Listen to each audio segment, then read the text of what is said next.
ಎಲ್ಲರಿಗೂ ನಮಸ್ಕಾರ. ನಾನಿವತ್ತು ಒಂದು ಮುಖ್ಯವಾದ ವಿಷಯ ಮಾತಾಡಬೇಕು ಅಂತಿದ್ದೀನಿ. ಇದಕ್ಕೆ ನಾನು ಹೆಸರೇನು ಕೊಟ್ಟಿದ್ದೀನಿ ಅಂದರೆ ಗುಂಡಲ್ಪೇಟ್ ಆ್ಯಂಡ್ ಬಿಹಾರ್. ಇದಕ್ಕೆರಡಕ್ಕೂ ಏನು ಕನೆಕ್ಷನ್ ಇದೆ ಅದನ್ನು ನಾನು ಸ್ವಲ್ಪ ಎಕ್ಸ್ಪ್ಲೈನ್ ಮಾಡೋಕ್ಕೆ ಪ್ರಯತ್ನ ಮಾಡ್ತೀನಿ. ನಮ್ಮ ಕರ್ನಾಟಕದಲ್ಲಿ ಎಲೆಕ್ಷನ್ ಆದಾಗ ಸುಮಾರು 2 ವರ್ಷದ ಕೆಳಗೆ ಗುಂಡಲ್ಪೇಟೆಯಿಂದ ಎಲೆಕ್ಷನ್ಗೊಬ್ಬರು ಇಂಡಿಪೆಂಡೆಂಟ್ ಕ್ಯಾಂಡಿಡೇಟ್ ಜಯಶ್ರೀ ಅಂತ ನಿಂತರು. ಅವರು ಅಲ್ಲಿಯವರೇ, ಗುಂಡಲ್ಪೇಟೆಯವರೇ. ಅವರು ಪ್ರತಿ ವಿಲೇಜ್ಗೂ ಹೋಗಿ, ಪ್ರತಿ ಹಳ್ಳಿ ಗ್ರಾಮಕ್ಕೂ ಹೋಗಿ, ನಿಮ್ಗೇನೇನು ತೊಂದರೆ ಇದೆ, ನಾನಿಲ್ಲಿ ನಿಜವಾಗ್ಲೂ ನಿಮ್ಮ ಸಹಾಯ ಮಾಡೋಕ್ಕೆ ತಯಾರಿದ್ದೀನಿ, ನಿಮ್ಮ ಆರ್ಥಿಕ ಸ್ಥಿತಿ ಮುಂದೆ ಬರೋಕ್ಕೆ ನಾನು ಇದ್ದೀನಿ, ನಿಮ್ಮೋಳೆ ನಾನು ಅಂತ ಭಾಳ ಆಗಿ ಅವರು ಕ್ಯಾಂಪೇನ್ ಮಾಡಿದ್ರು. ಆದರೆ ಎಲೆಕ್ಷನ್ನಲ್ಲಿ ಚೆನ್ನಾಗಿ ಸೋತರು.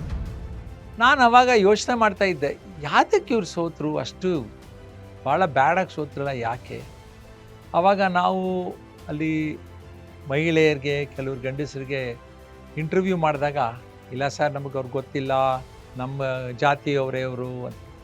ಆಮೇಲೆ ರೀಸೆಂಟಾಗಿ ಒಂದು 400 ಜನಕ್ಕೆ ನಾನು ಭಾಷಣ ಮಾಡಬೇಕಾರಲ್ಲಿ ಗುಂಡಲ್ಪೇಟೆಯಲ್ಲೇ ಕೇಳಿದೆ, ನೀವು ಎಷ್ಟು ಜನ ಲಂಚ ತೊಗೊಂಡ್ರಿ ಎಲೆಕ್ಷನ್ ಟೈಮ್ನಲ್ಲಿ ಅಂತ ಕೇಳಿದಾಗ ಸುಮಾರು 70% ಕೈ ಎತ್ತಿದ್ರು.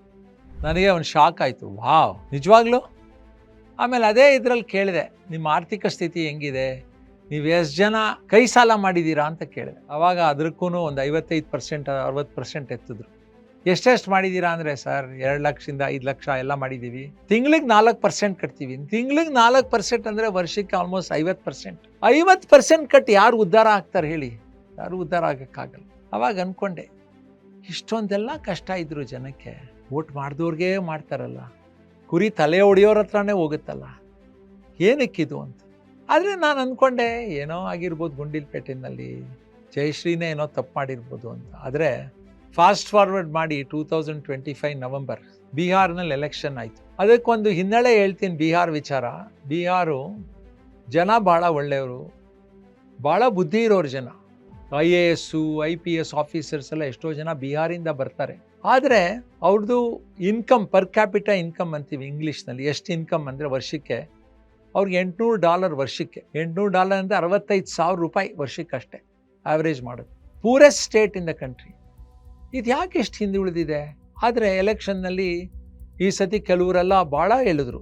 ಒಂದು ಪಾರ್ಟಿಯವರು, ನಾವು ನಿಮ್ಮನ್ನೆಲ್ಲ ಚೇಂಜ್ ಮಾಡ್ತೀವಿ, ನಾವುಗೆ ಎಲ್ಲ ಸ್ಕಿಲ್ ಟ್ರೈನಿಂಗ್ ಕೊಡ್ತೀವಿ, ಮುಂದೆ ಬರೋಂಗೆ ಮಾಡ್ತೀವಿ, ನಾವು ನಿಮ್ಗೆ ಎಜುಕೇಷನ್ ಕೊಟ್ಟು ಇಲ್ಲೇ ಇರೋಂಗೆ ಮಾಡ್ತೀವಿ, ಇಲ್ಲೇ ಆದಾಯ ಜಾಸ್ತಿ ಬರೋಂಗೆ ಮಾಡ್ತೀವಿ, ಬೇಕಾದಷ್ಟು ಥರ ಪ್ರಾಮಿಸ್ ಮಾಡಿದ್ರು, ಖಂಡಿತ ಮಾಡ್ತೀವಿ ಅಂತ. ಆದರೆ ಎಲೆಕ್ಷನ್ನಲ್ಲಿ ಅವ್ರಿಗೆಲ್ಲ ಯಾರು ಮಾಡಿದ್ರು ಅವ್ರು ಒಂದು ಓಟು ಬರಲಿಲ್ಲ, ಗೆಲ್ಲಿಲ್ಲ, ಒಂದು ಸೀಟು ಬರಲಿಲ್ಲ.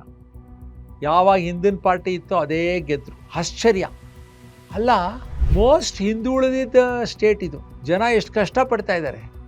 ಒಂದು ಮುಂದಕ್ಕೆ ತರೋದು ಅಂತ ಬೇರೆ ಪಾರ್ಟಿಗಾರು ಕೊಡೋದು ಬೇಡವಾ? ಅವರು ಅವ್ರಿಗೇನೆ ಕೊಟ್ರಲ್ಲ, ಕುರಿ ತಲೆ ಹೊಡೆಯೋರ ಹತ್ರನೇ ಹೋಯ್ತಲ್ಲ, ಯಾತಕ್ಕೆ? ಅವ್ರಿಗೇನು ಹಿಂಗೆ ಇರೋಕ್ಕೆ ಇಷ್ಟನಾ, ಮುಂದೆ ಬರೋಕ್ಕೆ ಇಷ್ಟ ಇಲ್ವಾ ಅಂತ ಇನ್ನೂ ಯೋಚಿಸಿದೆ. ಆವಾಗ ಕೆಲವ್ರ ಕಡೆ ರಿಪೋರ್ಟ್ ಓದಿದೆ, 10,000 ರೂಪಾಯಿ ಕೊಟ್ರಂತೆ ಗೌರ್ಮೆಂಟು ಪ್ರತಿ ಮಹಿಳೆಯರಿಗೂ, ಒಂದು ಫ್ಯಾಮ್ಲಿಗೆ 10,000 ರೂಪಾಯಿ. 10,000 ರೂಪಾಯಿಗೆ ವೋಟ್ ಮಾಡ್ಕೊಂಡ್ಬಿಟ್ರಲ್ಲ. ವೋಟು ಅಂತ ಅಮೂಲ್ಯವಾದ ಒಂದನ್ನು 10,000ಕ್ಕೆ ಮಾಡ್ಕೊಂಡ್ರು. ನಿಜವಾಗ್ಲೂ ಮಾಡ್ಕೊಂಡ್ರು. ನಾವು ನಮ್ಮ ಮಕ್ಕಳಿಗೋಸ್ಕರ, ನಮಗೋಸ್ಕರ, ನಮ್ಮ ಫ್ಯಾಮ್ಲಿಗೋಸ್ಕರ ಉದ್ಧಾರ ಆಗಬೇಕು ಅಂದರೆ 10,000ನೇನಾ? 10,000ದಿಂದ ಉದ್ಧಾರ ಆಗ್ತೀರಾ ಯಾರಾದರೂ? ಆ್ಯಾವ್ರೇಜ್ ಇನ್ಕಮ್ಮು 20-25,000 ಇರ್ಬೋದು ತಿಂಗಳಿಗೆ. ವರ್ಷಕ್ಕೆ 2 ಲಕ್ಷ 2.5 ಲಕ್ಷ. 10,000ಕ್ಕೆ ಮಾಡ್ಕೊತಾರೆ. ಅವ್ರು ವರ್ಷಕ್ಕೆ 40-65,000 ಇದ್ರೆ 10,000ಕ್ಕೆ ಮಾಡ್ಕೊತಾರೆ. ನಾವು ಕೇಳಬೇಕಾಗಿರೋದು, ನಮ್ಗೆ 65,000 ಇರೋದು 6 ಲಕ್ಷ ಬೇಕು ಅಂತ ಕೇಳಬೇಕು. ಮುಂದೆ ಬರಬೇಕು ನಾವು. ಅಂಥವ್ರಿಗೆ ನಾವು ವೋಟ್ ಮಾಡಬೇಕು, 10,000 ಕೊಡೋರ್ಗೆ ವೋಟ್ ಮಾಡಬೇಕು. ಯೋಚನೆ ಮಾಡಿ, ಇಂಥ ಅಮೂಲ್ಯವಾದ ಒಂದು ನಮ್ಮಲ್ಲಿದೆ ಕೈನಲ್ಲಿ ವೋಟಿಂಗ್. ಅದನ್ನು ನಾವು ಈ ಥರ ಹಾಳು ಮಾಡ್ಕೊಳ್ಳೋದು ಸರಿನಾ?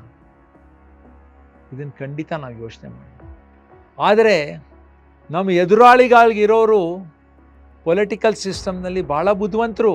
ಅವರು ಬಡವ ನೀನು ಮಡಗ್ದಂಗೆ ಇರಬೇಕು, ಬಡವ ನೀನು ಎಲ್ಲಿದ್ಯೋ ಅಲ್ಲೇ ಇರಬೇಕು, ಅದಕ್ಕೆ ಅವ್ರು ಈ ಥರ 10,000 3,000 ಕೊಟ್ಟು ನೀವು ಬಡಗನಾಗೇ ಇಡಿಸಿ ನೀನು ಸಂತೋಷವಾಗಿ ಅಲ್ಲಿ ಬಿದ್ದಿರು ಅಂತ. ನಿಜವಾಗ್ಲೂ ಅಲ್ಲಿರಬೇಕಾ ನಾವು? ನಮಗೂ ಶ್ರೀಮಂತರಾಗಬೇಕು ಅಂತ ಆಸೆ ಇಲ್ವಾ? ನಮ್ಮ ಮಕ್ಕಳು ಚೆನ್ನಾಗಿ ಓದಬೇಕು ಅಂತ ಆಸೆ ಇಲ್ವಾ? ನಮ್ಮ ಕಾಯಿಲೆ ಬಂದರೆ ನೋಡ್ಕೊಬೇಕು ಅಂತ ಆಸೆ ಇಲ್ವಾ ನಮಗೆ? ಆಸೆಗಳೆಲ್ಲ ಹೊಟ್ಟೋಬೇಕಾ 50,000ಕ್ಕೆ? ಯೋಚನೆ ಮಾಡಿ. ನಾವು ಯೋಚನೆ ಮಾಡಬೇಕು. ಅದಕ್ಕೇ ನಮ್ಮ ಅಂತರ್ಧ್ವನಿ ಮೂಮೆಂಟ್ ಅಂತ ಇದೆ. ಇದರಲ್ಲಿ ನಾವು ಯಾವ ಪಾಲಿಟಿಷಿಯನ್ ಮಾತು ಕೇಳಲ್ಲ.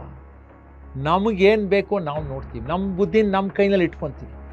ನಮ್ಮ ಕೈನಲ್ಲಿ ಇಟ್ಕೊಂಡು ಯಾವ ರೀತಿ ನಾವು ಮುಂದೆ ಬರಿಬೋದು, ಯಾವ ರೀತಿ ನಮಗೂ ಆರ್ಥಿಕ ಸ್ಥಿತಿ ಮುಂದೆ ಬರ್ಬೋದು, ಯಾವ ರೀತಿ ನಾವು ಶ್ರೀಮಂತರಾಗ್ಬೋದು, ಒಂದೇ correct way, right way, royal way ಯಾವ ರೀತಿ ಆಗ್ಬೋದು, ಯಾವ ರೀತಿ ನಾವು ಸ್ಕಿಲ್ ಟ್ರೈನಿಂಗ್ ಮಾಡ್ಬೋದು, ಯಾವ ರೀತಿ ಜಾಬ್ ಟ್ರೈನಿಂಗ್ ಮಾಡ್ಬೋದು, ಯಾವ ರೀತಿ ನಾವು ನಮ್ಮ ಮಕ್ಕಳಿಗೆ ಒಳ್ಳೆ ಎಜುಕೇಷನ್ ಕೊಡ್ಬೋದು, ಆರೋಗ್ಯ ನೋಡ್ಕೊಬೋದು, ನಾವು ಸುಖವಾಗಿ ಯಾವ ರೀತಿ ಬಾಳ್ಬೋದು, ಅದರಿಂದ ಶ್ರೀಮಂತತ್ವ ಯಾವ ಥರ ಬರಬೇಕು ಅನ್ನೋದೇ ನಮ್ಮ ಅಂತರ್ಧ್ವನಿ ಮೂಮೆಂಟು.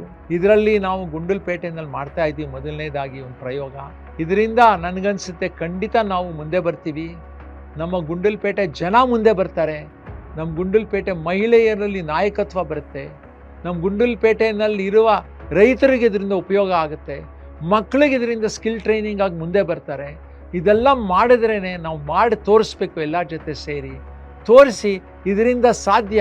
ನೀವು 10,000 3,000ಕ್ಕೆ ಬೀಳಬೇಡಿ. ನಿಮ್ಮ ಆರ್ಥಿಕ ಸ್ಥಿತಿ ಮುಂದೆ ಬರಬೇಕು ಅನ್ನೋದು ನೋಡಬೇಕು. ನೀವು 25,000 ಮಾಡಿದರೆ 50,000 ಮಾಡಬೇಕು, 75,000 ಮಾಡಬೇಕು.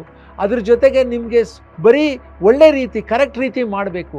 ಮಾಡಿ ನಮ್ಮ ತಾಲೂಕನ್ನೇ ಉದ್ಧಾರ ಮಾಡಿ, ಇದರಿಂದ ಬೇರೆಯವ್ರು ಕಲಿತು ದೇಶನೇ ಉದ್ಧಾರ ಆಗುತ್ತೆ ಅನ್ನೋದು ನೋಡಬೇಕು ಅಂತ ಈ ಥರ ನಾನು ಒಂದು ಮಾಹಿತಿ ಕೊಟ್ಟು ಹೇಳ್ತಾ ಇದ್ದೀನಿ. ಖಂಡಿತ ಯೋಚನೆ ಮಾಡಿ. ಎಲ್ಲರಿಗೂ ನಮಸ್ಕಾರ.